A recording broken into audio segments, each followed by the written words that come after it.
ಶ್ರೀ ಗಣಪತಿ ಶಾರದಾ ಗುರುಭ್ಯೋ ನಮಃ. ಯತ್ರ ಯೋಗೇಶ್ವರ ಕೃಷ್ಣೋ ಯತ್ರ ಪಾರ್ಥೋ ಧನುರ್ಧರಃ ತತ್ರ ಶ್ರೀ ವಿಜಯ ಭೂತಿರ್ಧ್ರುವ ನೀತಿರ್ಮತಿರ್ಮಮ. ಶ್ರೋತೃಗಳಿಗೆ ಶ್ರೀ ಅಳಸಿಂಗರಾಚಾರ್ಯ ವಿರಚಿತ ಶ್ರೀ ವ್ಯಾಸ ಮಹರ್ಷಿ ಪ್ರಣೀತ ಶ್ರೀಮನ್ ಮಹಾಭಾರತದ ಶಾಂತಿ ಪರ್ವದಲ್ಲಿ ವೈರಾಗ್ಯವು ಮೋಕ್ಷ ಕಾರಣವೆಂಬುದನ್ನು ಭೀಷ್ಮನು ಯುಧಿಷ್ಠಿರನಿಗೆ ತಿಳಿಸಿದುದು ಎಂಬ 217ನೆಯ ಅಧ್ಯಾಯಕ್ಕೆ ಸ್ವಾಗತ. ಓ ಯುಧಿಷ್ಠಿರ, ಮೊದಲು ಸುಖಭ್ರಾಂತಿಯನ್ನು ಉಂಟು ಮಾಡಿದರು, ಕೊನೆಯಲ್ಲಿ ಅಪಾರ ದುಃಖದಲ್ಲಿ ಪರಿಣಮಿಸುವ ಇಂದ್ರಿಯಾರ್ಥಗಳಲ್ಲಿ ತಗುಲಿದ ಪ್ರಾಣಿಗಳು ಯಾವಾಗಲೂ ಕಷ್ಟದಲ್ಲಿಯೇ ಸಿಕ್ಕಿ ಬೀಳುವವು. ಅದರಲ್ಲಿ ಸಂಬಂಧವನ್ನು ಬಿಟ್ಟ ಮಹಾತ್ಮರೇ ಉತ್ತಮ ಗತಿಗೆ ಹೋಗುವರು. ಆದುದರಿಂದ ಬುದ್ಧಿಶಾಲಿಯಾದವನು ಈ ಲೋಕವೆಲ್ಲ ಜನ್ಮ, ಜರ, ಮರಣ, ದುಃಖ, ವ್ಯಾಧಿ, ಚಿಂತೆ ಮುಂತಾದ ಕಷ್ಟಗಳಿಂದ ತುಂಬಿರುವುದನ್ನು ತಿಳಿದು ಮೋಕ್ಷಕ್ಕಾಗಿ ಯತ್ನಿಸಬೇಕು. ಮನೋವಾಕ್ಕಾಯಗಳಲ್ಲಿ ಶುಚಿಯಾಗಿ ಅಹಂಕಾರವಿಲ್ಲದೆ ಮನಃಶಾಂತಿಯಿಂದ ಜ್ಞಾನ ಮಾರ್ಗವನ್ನು ಹಿಡಿದು ವಿಷಯಗಳಲ್ಲಿ ಅಪೇಕ್ಷೆಯನ್ನು ತೊರೆದು ವೈರಾಗ್ಯದಿಂದ ಭಿಕ್ಷುಕ ವೃತ್ತಿಯನ್ನು ಹಿಡಿದು ನಿಶ್ಚಿಂತನಾಗಿ ಸಂಚರಿಸಬೇಕು. ಮುಕ್ತರಿಗೆ ಆಶಾ ಪಾಶಗಳೆಲ್ಲ ಅವರ ಅಧೀನವಾಗಿರುವವು. ಆ ಪಾಶಗಳನ್ನು ತಂದಿಡತಕ್ಕ ಅಜ್ಞಾನ ಸ್ವರೂಪವನ್ನು ತಿಳಿಯುವುದು ಕಷ್ಟಸಾಧ್ಯವೆಂಬುದನ್ನು ಅರಿತವನು ಕೂಡ ಅವಿವೇಕದಿಂದ ಥಟ್ಟನೆ ತಾನು ಅನ್ನದು ಎಂಬ ಸ್ವಾಭಿಮಾನವನ್ನು ಹೊಂದುವನು. ಇಂತಹ ದೃಷ್ಟಿಯಿಂದ ಕೂಡಿ ಬಂಧು ಸ್ನೇಹವುಳ್ಳದ್ದಾಗಿ ಇತರ ಭೂತಗಳಲ್ಲಿ ಭೇದ ಬುದ್ಧಿಯಿಂದಿರುವ ಆತ್ಮವು ಇದ್ದರೂ ಇಲ್ಲವೆಂದೇ ನನ್ನ ಭಾವವು. ಅದು ಮಾತ್ರವಲ್ಲ, ಇತರ ಪ್ರಾಣಿಗಳಲ್ಲಿ ಕನಿಕರವೆಂಬ ದಯಾಗುಣವು ಉತ್ತಮ ಗುಣಗಳಲ್ಲಿ ಸೇರಿದ್ದರೂ ಮನಸ್ಸು ಅವುಗಳಲ್ಲಿ ವಿಶೇಷವಾಗಿ ತಗುಲಿದರೆ ಅದರಿಂದಲೂ ಕೆಡುಕುಂಟು. ಯಾವ ಭೂತಗಳಿಗೆ ಯಾವ ತರಹದ ಹಿಂಸೆಯಾದರೂ ಅವೆಲ್ಲ ಅವುಗಳ ಕರ್ಮ ಫಲವೆಂದೇ ತಿಳಿದು ಅವುಗಳಲ್ಲಿ ದಯೆಯನ್ನು ಬಿಟ್ಟು ಉದಾಸೀನನಾಗಿರಬೇಕು. ಅಂತಹ ಕನಿಕರವೂ ಕೂಡ ಸಂಘಕ್ಕೆ ಕಾರಣವೆಂಬುದು ಜಡಭರತನ ಉಪಾಖ್ಯಾನದಿಂದ ಸ್ಪಷ್ಟವಾಗುವುದು. ಪುಣ್ಯ ಕರ್ಮವಾಗಿರಲಿ ಪಾಪ ಕರ್ಮವಾಗಿರಲಿ, ಆಯಾ ಕರ್ಮಗಳನ್ನು ಮಾಡಿದವನು ಅದರ ಫಲವನ್ನು ಅನುಭವಿಸದೇ ತೀರದು. ಆದುದರಿಂದ ಮನುಷ್ಯನು ಮನೋವಾಕ್ಕಾಯಗಳೆಂಬ ತ್ರಿಕರಣಗಳಲ್ಲಿಯೂ ಒಳ್ಳೆಯತನದಿಂದಲೇ ವರ್ತಿಸಬೇಕು. ಅಹಿಂಸೆ, ಸತ್ಯವಾಕ್ಕು, ಪ್ರಾಣಿಗಳಲ್ಲಿ ನಿಷ್ಕಪಟವಾಗಿ ವರ್ತಿಸುವುದು, ತಾಳ್ಮೆ, ಅಪ್ರಮತ್ತತೆ ಅಂದರೆ ಎಚ್ಚರ ತಪ್ಪದಿರುವುದು, ಈ ಗುಣಗಳಿದ್ದವನು ಯಾವಾಗಲೂ ಸುಖಿಯಾಗುವನು. ಎಲ್ಲಾ ಪ್ರಾಣಿಗಳಿಗೂ ಸುಖಕರವಾದ ಈ ಧರ್ಮವೇ ತನಗೂ ಸುಖಕರವೆಂದು ತಿಳಿಯಬೇಕು.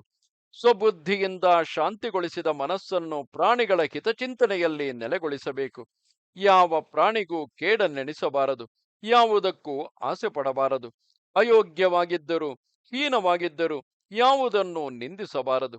ನಿಷ್ಕಲ್ಮಶವಾದ ಮನಸ್ಸನ್ನು ಜ್ಞಾನ ಮಾರ್ಗದಲ್ಲಿ ಹೊಗಿಸಬೇಕು. ಯಾವಾಗಲೂ ಪ್ರಿಯವಾಕ್ಯವನ್ನು ನುಡಿಯುವುದರಿಂದ ಒಳ್ಳೆಯ ಜ್ಞಾನೋದಯವಾಗುವುದು. ತಾನು ನುಡಿಯಬೇಕಾದ ಮಾತನ್ನು ಯೋಗ್ಯ ರೀತಿಯಲ್ಲಿ ನಿರ್ಧರಿಸಿಕೊಂಡು ಧರ್ಮ ಸೂಕ್ಷ್ಮವನ್ನು ವಿಮರ್ಶಿಸಿ ಸತ್ಯವಾಗಿಯೂ ಇತರರಿಗೆ ಹಾನಿಯಿಲ್ಲದುದಾಗಿಯೂ ಮತ್ತೊಬ್ಬರ ದೋಷವನ್ನು ಪ್ರಕಟಿಸದುದಾಗಿಯೂ ಇರುವ ಮಾತುಗಳನ್ನೇ ಆಡಬೇಕು.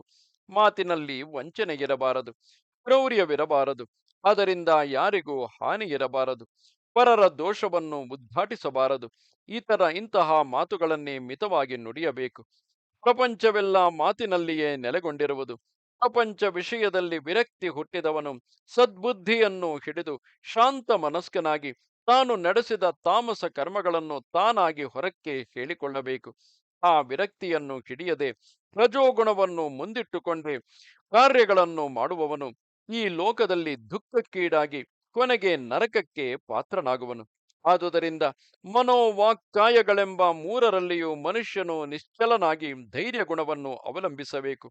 ದಾರಿಯು ಕೆಟ್ಟದೆಂಬುದನ್ನು ತಿಳಿದು ಅದೇ ದಾರಿಯಲ್ಲಿ ಹೋಗತಕ್ಕ ಪ್ರಯಾಣಿಕನ ಸ್ವತ್ತೆಲ್ಲ ಚೋರರಿಂದ ಅಪಹರಿಸಲ್ಪಡುವಂತೆ ಸಂಸಾರದಲ್ಲಿರುವ ದೋಷಗಳನ್ನು ತಿಳಿದು ಅದರಲ್ಲಿಯೇ ಬೀಳತಕ್ಕವರು ಆಶೆ ಎಂಬ ಪಾಶದಿಂದ ಕಟ್ಟಿ ಸೆಳೆಯಲ್ಪಡುವರು. ಸಂಸಾರ ಮಾರ್ಗದಲ್ಲಿ ನೆಲೆಸಿದವನಾದರೂ ಅದರಲ್ಲಿ ಅಮಾರ್ಗಕ್ಕೆ ಹೋಗಬಾರದು.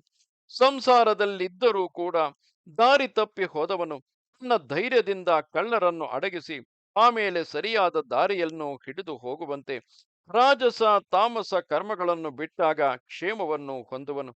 ಆಸೆಯನ್ನು ತೊರೆಯುವುದು, ತನ್ನ ಪರಿಗ್ರಹಗಳನ್ನೆಲ್ಲ ನೀಗುವುದು, ಏಕಾಂತ ಸ್ಥಳದಲ್ಲಿ ವಾಸ ಮಾಡುವುದು, ಲಘುವಾದ ಆಹಾರವನ್ನು ಸೇವನೆ ಮಾಡುವುದು, ಮನಸ್ಸಿನ ಮತ್ತು ಇಂದ್ರಿಯಗಳ ಏಕಾಗ್ರತೆಯನ್ನು ಹಿಡಿಯುವುದು, ಜ್ಞಾನದಿಂದ ಕ್ಲೇಶಗಳನ್ನು ದಹಿಸುವುದು, ಯೋಗ ಸಮಾಧಿಗೆ ಬೇಕಾದ ಅಂಗಗಳನ್ನು ಅನುಷ್ಠಿಸುವುದರಲ್ಲಿ ಉತ್ಸಾಹದಿಂದಿರುವುದು.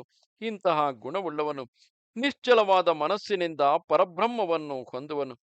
ಧೀರನು ಬುದ್ಧಿವಂತನು ಆದ ಮನುಷ್ಯನು ಮೊದಲು ಬುದ್ಧಿಯನ್ನು, ಬುದ್ಧಿಯಿಂದ ಮನಸ್ಸನ್ನು, ಮನಸ್ಸಿನಿಂದ ವಿಷಯಗಳನ್ನು ಅಡಗಿಸಿಡಬೇಕು. ಆ ಮನಸ್ಸನ್ನು ಪರಮಾತ್ಮನಲ್ಲಿ ಲಯಗೊಳಿಸಿ ಸಮಾಧಿಯಲ್ಲಿ ಉತ್ಸಾಹಗೊಂಡವನಿಗೆ ಆಗಲೇ ಆ ಬ್ರಹ್ಮರೂಪವು ವ್ಯಕ್ತವಾಗುವುದು. ಎಲ್ಲಕ್ಕೂ ಅಂತರ್ಯಾಮಿಯಾದ ಬ್ರಹ್ಮನಲ್ಲಿ ಮನಸ್ಸನ್ನು ಲಯಗೊಳಿಸುವುದೇ ಮನಸ್ಸಿನ ಏಕಾಂತ ಸ್ಥಿತಿ ಎಂದು ತಿಳಿ. ಇಂದ್ರಿಯಗಳನ್ನೆಲ್ಲ ನಾಶಗೊಳಿಸಿ ಆತ್ಮವು ತನ್ನ ಶುದ್ಧ ಸತ್ವವನ್ನು ಹೊಂದಿದಾಗ ಅದು ಬ್ರಹ್ಮತ್ವಕ್ಕೆ ಪಾತ್ರವಾಗುವುದು. ಯೋಗ ಬಲವಿದ್ದವನಾದರೂ ತನ್ನ ಯೋಗಶಕ್ತಿಯನ್ನು ತಾನು ಹೇಳಿಕೊಳ್ಳಬಾರದು. ಯೋಗ ತಂತ್ರಗಳನ್ನು ಹಿಡಿದು ಇಂದ್ರಿಯಗಳನ್ನು ತನ್ನ ಅಧೀನ ಮಾಡಿಕೊಳ್ಳಲು ಯತ್ನಿಸಬೇಕು. ಯೋಗ ತಂತ್ರವನ್ನು ಅನುಷ್ಠಿಸತಕ್ಕವನು ರಾಜಸ ತಾಮಸ ಕರ್ಮಗಳನ್ನು ಬಿಟ್ಟು ತನ್ನ ವೃತ್ತಿಯನ್ನು ಪರಿಶುದ್ಧಿ ಹೊಂದಿಸತಕ್ಕ ಶುಭ ಕಾರ್ಯಗಳನ್ನೇ ನಡೆಸಬೇಕು. ಕಾರಣ ರೂಪವಾದ ಬ್ರಹ್ಮನ ವಿಶೇಷ ಸ್ಥಿತಿಯನ್ನು ಕೂಡ ಶುದ್ಧ ಬ್ರಹ್ಮವೆಂದೇ ಹಿರಿಯರು ತಿಳಿಯುವರು. ಅಥವಾ ಆ ಪರಬ್ರಹ್ಮದಲ್ಲಿ ಜ್ಞಾನವನ್ನು ಸ್ಥಿರವಾಗಿ ನೆಲೆಗೊಳಿಸಲು ಶಕ್ತಿಯಿಲ್ಲದವನು ಸಮಾಧಿಯಲ್ಲಿ ಬುದ್ಧಿಯನ್ನು ನೆಲೆಗೊಳಿಸಿ ಆ ಪರತತ್ವ ಪ್ರಕಾಶಕವಾದ ಯೋಗವನ್ನು ದೃಢವಾಗಿ ಹಿಡಿಯಬೇಕು.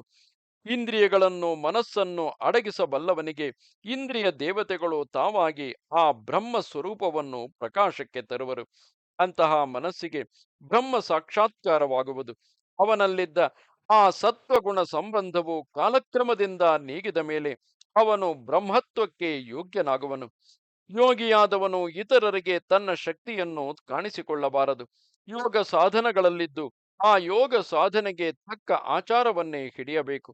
ಅಂತಹ ಯೋಗಿಯು ಆ ಯೋಗ ಶಕ್ತಿಯನ್ನು ತನ್ನ ಜೀವನಕ್ಕೆ ಮಾರ್ಗವಾಗಿಟ್ಟುಕೊಳ್ಳದೆ ಆಗಾಗ ತನಗೆ ಲಭಿಸಬಹುದಾದ ಅವಲಕ್ಕಿ, ಹುಗ್ಗಿ, ಹಿಂಡಿ, ಕಾಯಿ ಕಸರುಗಳು, ಗೆಣಸುಗಳು, ಹಿಟ್ಟು ಮುಂತಾದವನ್ನೇ ಪರ್ಯಾಯವಾಗಿ ಸೇವಿಸುತ್ತಾ ಬರಬೇಕು. ಸಾತ್ವಿಕನಾಗಿದ್ದುಕೊಂಡು ತನ್ನ ಯೋಗ ಸಾಧನೆಗೆ ವಿರುದ್ಧವಲ್ಲದ ಆಹಾರ ನಿಯಮದಿಂದಿರಬೇಕು. ಆರಂಭಿಸಿದ ಕರ್ಮವನ್ನು ಬಿಡಬಾರದು. ಅಗ್ನಿಯನ್ನು ಬೆಳಗಿಸುವ ಹಾಗೆ ಜ್ಞಾನ ಪ್ರಕಾಶವನ್ನು ಸ್ವಲ್ಪ ಸ್ವಲ್ಪವಾಗಿ ಹೆಚ್ಚಿಸಿಕೊಳ್ಳಬೇಕು. ಹೀಗೆ ಪ್ರಕಾಶಗೊಂಡ ಜ್ಞಾನಕ್ಕೆ ತಮೋ ನಿಗ್ರಹದಿಂದ ಸೂರ್ಯನು ಹೇಗೋ ಹಾಗೆ ಬ್ರಹ್ಮ ಸ್ವರೂಪವು ಬೆಳಗುವುದು. ಜ್ಞಾನವನ್ನೇ ಅಂದರೆ ಆತ್ಮವನ್ನೇ ಆಶ್ರಯವಾಗಿ ಉಳ್ಳ ಅಜ್ಞಾನವೆಂಬುದು ಮೂರು ಲೋಕಗಳನ್ನು ಎಂದರೆ ಜಾಗರ, ಸ್ವಪ್ನ, ಸುಷುಪ್ತಿ ಎಂಬ ಮೂರು ಅವಸ್ಥೆಗಳಲ್ಲಿಯೂ ವ್ಯಾಪಿಸಿರುವುದು. ಬುದ್ಧಿಯನ್ನು ಹಿಂಬಾಲಿಸತಕ್ಕ ಜ್ಞಾನವನ್ನು ಅಜ್ಞಾನವು ಕೆಡಿಸಿ ತನ್ನ ಕಡೆಗೆ ಸೆಳೆಯುವುದು.